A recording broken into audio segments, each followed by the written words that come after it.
Hi friends, చూస్తారు కదా నేనైతే ఒక మామిడికాయ అయితే కోసుకొని మామూలు పండు పుల్ల అంటే కాయగా ఉంది. అదైతే ఈ పై తొక్క తీసి కోసేకొని అయితే తింటాం. అది ఏ విధంగా ఉందో మీకు తెలియజేస్తాను చూడండి. ఇదిగో ఈ విధంగా అయితే పై పొర కోసుకోవాలి చూడండి. ఇదిగో సరాల్ ఏ విధంగా పండిపోయిందో చూడండి ఫ్రెండ్స్. అబ్బబ్బబ్బబ్బా ఎప్పుడు తిందామా అనేసి అనిపిస్తుంది చూడండి. చూడండి ఫ్రెండ్స్, మొత్తానికి అయితే పై తొక్క మొత్తం తీసాను చూడండి. తీసిన తర్వాత అయితే ఇప్పుడు పేర్లు కోస్తాను చూడండి. ఈ విధంగా ఈ విధంగా నరుక్కోవాలి.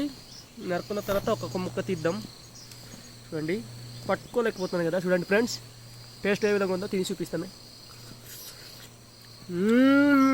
చాలా బాగుంది ఫ్రెండ్స్. ఎప్పుడైనా తిన్నారో లేదో చూడండి. మ్యాంగో మామిడికాయ పండు ఆ విధంగానే ఉంది. చాలా టేస్ట్గా ఉంది చూడండి. బాబా, మీరు కూడా మీ ప్రాంతంలో ఇటువంటి పై తొక్క తీసి కోసుకొని తిని ఉన్నారో లేదో కామెంట్ సెక్షన్లో కామెంట్ చేసి మాకు తెలియజేయండి ఫ్రెండ్స్. మా ఊర్లో మొత్తం అయితే మామిడిపళ్ళు అయిపోయి ఒక నెల అవుతుంది.